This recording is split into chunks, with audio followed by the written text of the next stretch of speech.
අයිබෝන් සියලු දෙනාටම අරුම පුදුම වැඩසටහන වෙත ඔයාලා ඔක්කොම සාදරයෙන් පිළිගන්නවා. ඉතින් අද දවසේ අපිට ඇවිල්ලා තියෙනවා වැදගත්ම ජ්‍යොතිෂවරයෙක් වන අප්පුහාමි මහත්මයා තමයි මේ වැඩසටහනට ඇවිල්ලා ඉන්නේ.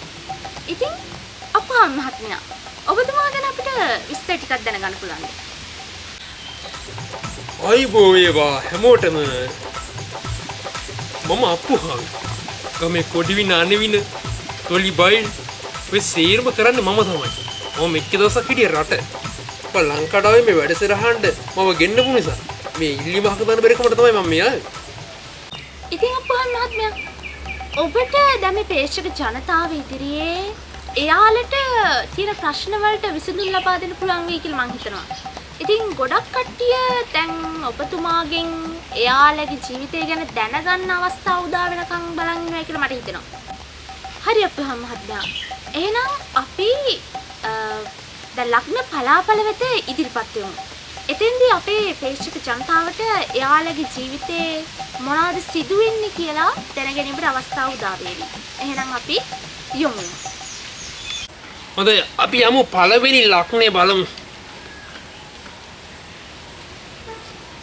පළවෙනි ලග්නේ ගත්තාම අවුවයි වැස්සයි රිලවගේ මගුලයි ඇඳියට දවුලක් නැති වෙනවා. බය වෙන්න දෙයක් නෑ, කිසිම බය වෙන කාරණාවක් නෑ. හැම වැඩේම අසාර්ථක යනවා බොහෝම හොඳින්.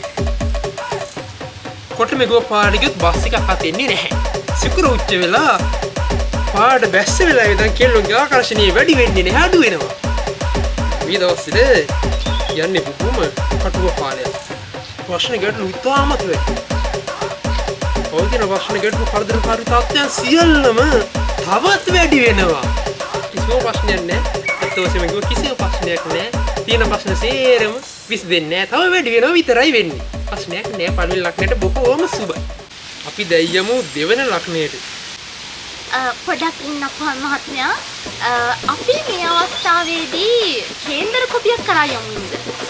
අපේ ප්‍රේක්ෂක ජනතාවට එයාලගේ කේන්දර කොපිය ගැන දැනගන්න අවස්ථාවක් දුන්නොත් හොඳයි. හරි කියනවා අපි කේන්දර කොපියකට යමු. කේන්දරයක් හරි මට බලන්න ඒක වටිනවා. මමක් නේ. මේ කේන්දරේ බැලුවහම මේ කේන්දරේ අයිති පුද්ගලයා මේ ටීවී එක බලන් ඉන්නවා නම් සද්ද වැඩි කරගෙන කන ළඟට ටීවී එක ගන්න. මිල කේන්දරේ අයිතිකරු තමයි සහන්. කොමාවක් දාලා වරහනකුත් දාලා තියෙනවා කන් සහන් කියන. කමන්නේ. අපි කන් සහන් කියන. කන් සහන් මහත්තයා. මේකගේ කේන්දරේ බැලුවම පස්සේ තේරෙන්නේ මේක ගිදර වැඩකුත් නෑ, ගමඩ වැඩකුත් නෑ, රටට වැඩකුත් නෑ. මුගේ වැඩේ එහෙ මෙහෙ රස්තියාදු ගහන එක. ඒත් වශයෙන් මේක උත්තිම මං ඇත්ත කියන්නේ කිසිම දෙයක් බොරු කියන්නේ නෑ. ඇත්ත වශයෙන්ම මේ කේන්දරය තියන මහාම මහ එපා කරුපු එකක් ඈ. මේක කොයි වෙලාවෙත් ඉන්නේ පාරේ. මට පේන විදිහට නම් මොන જાතිය හාන පාරුද්ද මන්දනේ කේන්දරේ තියෙනව තමයි. මේක බලන්න දෙයක් නෑ මේ. අන්තිමයි. අපි වෙන කේන්දරයකට. මේක තියෙනවා කියන්න බෑ. මේ අප්පුහාමි මහත්තයාද? ඔය කේන්දර බලන වැඩසටහනේ ඉන්න? ඔව් අප්පුහාමි මහත්තයෝ. මේ එයා තමයි මේ අර ඩුබයි වල ඉඳලා මේ අප්පුහාමි මහත්තයාට මේ කෝල් අරගෙන මම අර මේ තෙල් එකක් මේ ඕඩර් කරේ. ඔව් ලැබුණා අප්පුහාමි මහත්තයෝ. ඔව් ලැබුණා. බොහොම ස්තුතියි ලැබුණ එකට නම් අප්පුහාමි මහත්තයෝ. ඔව් අප්පුහාමි මහත්තයෝ. අනේ අප්පුහාමි මහත්තයෝ මන් දන්නේ නැහැ අප්පුහාමි මහත්තයෝ ඒක ගෑවා මේ පේෂකෝ තාම ඉන්නවද කියලා දන්නේ නැහැ. හැබැයි අප්පුහාමි මහත්තයෝ ඇත්ත කියන්න වෙනවනේ. අප්පා මේ කොණ්ඩේ තිබිච්ච ටිකක් ගියානේ අප්පුහාමි මහත්තයෝ ඒක ගෑවම. ඔව් ඒකේ මොකක්ද අප්පුහාමි මහත්තයා කිව්වේ? වරදින් නැතුණාට ඔය වැරදුනේ අප්පුහාමි මහත්තයෝ. ගෑව ගමන් ගියානේ අප්පුහාමි මහත්තයෝ. අනේ ඇත්තටම 20000ක් නේ අප්පුහාමි මහත්තයෝ. ඔය වගේ දෙන්න එපා මහත්තයෝ අනේ. ඔයාලගේ ප්‍රේක්ෂකයින්ට මේ වගේ. හැබැයි අප්පුහාමි මහත්තයෝ අපේ ටොමියා ඉන්නවනේ. අපේ මහත්තයා හැබැයි ටොමියාගේ ඇඟේ නම් ඕක ගෑවා. මට ඔය තෙලගෙන අප්පුහාමි මහත්තයෝ කියන්න ඕන වෙලා තිබ්බා. පොඩ්ඩක් කියන්නකෝ විස්තරයක්. මෙහෙමයි මිස් මට චෝදනා එල්ල කරන්න එපා ඒකට. ඔබතුමී ගිය අවුරුද්දේ හරියටම මාර්තු 4 වෙනිදා එවල තිබ්බ ටොමී කියන බල්ලෙක්ගේ බෙහෙත් දීපු කාඩ් එක. ඒ කාඩ් එකට අනුකූලව තමයි මම මේ අවශ්‍ය තෙල යවුවේ. කොණ්ඩි බව ගන්න ඕනේ කියලා ලියුමක් තිබ්බා. හිම්බෝ බල්ලෙක්ගේ කොණ්ඩයක් නෙමෙයි බල්ලට තියෙන්නේ රෝම. ඉතින් මම උගේ ලෝම වෙන්න අවශ්‍ය තෙල යවුවා. අන්න ඒකයි යුනේ. ඒකට මට දොස් කියන්න එපා. අප්පුහාමි මහත්තයෝ මට අප්පුහාමි මහත්තයට කියන්න දෙයක් තියෙනවා තව දෙයක්. අර මම අප්පුහාමි මහත්තයට කියලා ඕඩර් කරගත්තේ වසී තෙල. අර ඕනම කෙනෙක් වසී වෙනවයි කියලා කීවේ. ඔව්. අනේ අප්පුහාමි මහත්තයෝ ඒ තෙල් පොඩ්ඩක් ගාගෙන මම ගියානේ අල්ලපු ගෙදර. මේ මැඩම් එක්ක පොඩ්ඩක් කතා කරන්න. අයියෝ මාව බැන ලෙලව ගත්තනේ බලන්නේවත් නෑනේ. වෙනදා good morning කියලා හරි කියනවා.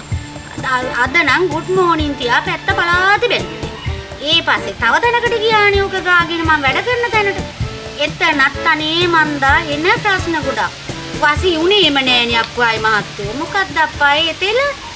ශ්‍රේමිලා මහත්මිය කරුණාකර මම මේ කියන්නේ ඔය වගේ පෝල් අංශගල වල කතා කරන්න දෙන්න එපා. මේවා කුමන්ත්‍රණ. මේවා අපි බැබෙල්නකොට ඉරිසියාකාර මිනිස්සුන්ගේ වැඩ. ඔය වගේ මිනිස්සුන් දෙන්න එපා. මගේ දේවල් වර්ධින්නේ නෑ. ඒවා හරියනවා. ඒවා තක්කෙට හරියනවා. මේ තියෙන්නේ මහා බලගතු වශී තෛලය. මේකේ සුවඳට කිලෝමීටර ගාණක් දුර ඉන්නුනත් වශී වෙලා ඉනවා. මියෝ වැඩ. එතකොට මේ තියෙන්නේ කුණ්ඩේ වැවින්න ගාන ක්‍රීම් එක. එයා ගාල තියෙන්නේ වෙන මොකක් හරි. මම යන්නේ මේ ක්‍රීම් එක. එහාට යනකොට එක වැරදිලා යට හම්බෙලා තියෙන තෙලක්ලු. ඒක නෙමෙයි මේක හරි එක. මේක මෙහෙම අරගෙන ගෝපු ගමන් කොණ්ඩේ වෙනවා මේ බලන්න මේ. අපි වෙවිච්ච වෙවිල්ල. මේ බොරු කතා. ඒක වශී වැඩ කරේ නැහැ කියලා කියන්න බෑ. මේ වශී සුවඳ එනවා. මෙතන මේ වශී හරියන් පස්සේ ඕඩක් වෙන දිමිස් මේකේ සුවඳ කිලෝමීටර ගාණක් ඈතට පැතිරෙනවා. මේකට කිලිය අහුවෙලා. කිලිය අහුනන් පස්සේ මේක වැඩ කරන්නේ නැහැ. ඒක වශීම කිව්වොත් මේකට කිලිය අහුවෙලා. අන්න මේකයි උඹ මට දුස් කියන්නේ මගේ වැඩනේ. මෙමයි ඒ සියලුම වැඩි යල්නි වැඩි කරගන්න පුළුවන් අපිට. මගේ බැංකුවම මේ පල්ලෙහෙන් වැටෙනවා මේ channel එකේ මේ තිරේ පල්ලෙහෙන් වැටෙනවා. ඒකට රුපියල් 2,25,725ක පඬුරක් ගෙවන්න. එතකොට ඒ සියලුම දේවල් යලි නිවැරදි කරලා ඒ හැම දේම ලස්සනට අපි යලිත් මුල සිට ගානට හදන්න පුළුවන්. ඉතින් කිසිම ප්‍රශ්නයක් යන්නේ නැහැ. 2,25,000යි ඇවිල්ලා මේ කරගත්ත 2,25,000යි මට බැංකු ගිණුමට දානවා නම් 4,25,000යි 755යි. කිසිම ප්‍රශ්නයක් නැහැ. මම ගාව විතර මේ ලව් පැකේජ් තියෙන්නේ. ඉතින් අදම එන්න තව මේ දේවල් කරගන්න ඕන කට්ටිය නම් කොඩුවල කපා ගන්න ඕන කට්ටිය ඉන්නවා නම් යම් කිසි දේවල් කරගන්න ඕන නම් වශී ගුරුකම් තියෙනවා. මගේ වශී තෛලය මේක තියෙනවා. වශී තෛලේ බින්දු දෙකයි තියෙන්නේ. මේ බින්දු දෙක රුපියල් 25,000ක් වෙනවා. දෙපාරේ වශී කරගන්න පුළුවන්. එකපාරේ වශී හරියනවා 100ක් වශී හරියනවා. ඉතින් අවශ්‍යයි ඉන්නවනම් අඩුම් කරන්න. ඒ වගේම මේක ඉන්නේ කොණ්ඩේ වෙන තෛලේ මේක ගෑවම මම කොණ්ඩේ වෙනවා දෙපතුල ගාවට. මගේ කොණ්ඩේ මේ කපල නිසා තමයි වෙන්නේ නැති ඉච්චර. ඉතින් මේක දැන් කරන්න මේක රුපියල් 35,000යි වෙන්නේ. අපි ඉතින් තා කේන්දරයකට යමු. අපි යමු ඊළඟ කේන්දර කොපියට. මේ කේන්දර කොපිය ඇත්ත වශයෙන්ම කිව්වොත් මේක බැලුවහම මම S2 පියාගෙන උනත් තියෙනවා මේ කේන්දර කොපිය අයිතිකාරය පාරට වැටෙන්නේ මෙයාගේ පවුලේ උන් නිසා. කේන්දරේ නම බලමු තියෙන මේ කේන්දරේ ධනපාල මහත්තයාට. අන්න තච්චුවා. වැඩි කර බැලලා. කිරිමිසා. ධනපාල මහත්තයා මේ ටීවී ඉස්සරහ ඉන්නවනම් සද්ද වැඩි කියලා ටීවී කන ගාවට ගන්න. මේ ධනපාල මහත්තයා ඇත්ත වශයෙන්ම බොහෝ මුදල් පරි කාණ්ඩ පත්‍රලා තියෙනවා. බොහෝ මෙතුද. විශාල මුදල් සම්බ කරු මහත්තයෙක් ඉන්නේ. ඇත්තටම මේ මහත්තයාගේ ධනය විනාශ වෙලා යනවා. සීලු මදනි මිනිස්සු කරලා තියෙන පවුලේ මිනිස්සු තමයි. මේ ඔබතුමා ඇත්තටම බොහෝම හොඳ කෝටි පිටි මිනිස්සෙක්. ඉතින් වෙලා නැහැ. මම කියන්නේ ඇත්තේ ගුරු කියන්නේ ඇත්ත වශයෙන්ම මේ කේන්දරේ බලමු බස් ඉන්නේ පවුලි සීලු දෙනා ගිහලා ඔබතුමාගේ ධනිය කනවා. ආන්ලෙක් මං ගැන කිව්වේ දෙකේ සීරු මැත්ති මුසෙක් සීරු මැත්තේ තෝ පිට හන්දේ ඉස්සරහට පාඩ වටින්න වෙන්නේ තෝ පිටිසරම පාඩ වටින්න ඔබතුමා කිසිම විදිහකින් කන්නේ මොනසින් හැමලා වැඩ කරනවා. ඔව් මේ කේන්දරේ බලුවම ඔබතුමාට වාසනාවන්ත නාගතේ තිබිලා තියෙනවා. ඒ වාසනාවන්ත නාගතේ අඩෝ කප්පල්ලා තියෙන ඔබතුමා කසාද බැඳ දවසින්ද ආන්ලෙක් ඒ මොනසේ විදිහට දැක්කියු. පොඩි මහා ගෑණි බැඳ දවසින්ද මට හරියන්නේ නැත්තේ. ඊට කලින් මට පොදලා හරි කියලා. සම්පූර්ණ නැත්ද කියලා සම්පූර්ණ. අත වශයෙන්ම ඇත්තක් කියන්න ඕන.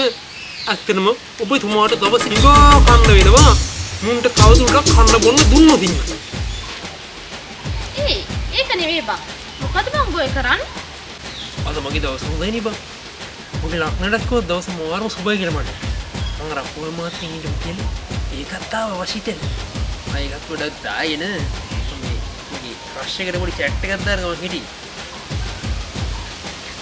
අම්මඩ සිරි. මට රිප්ලයි එකක් ආවේ.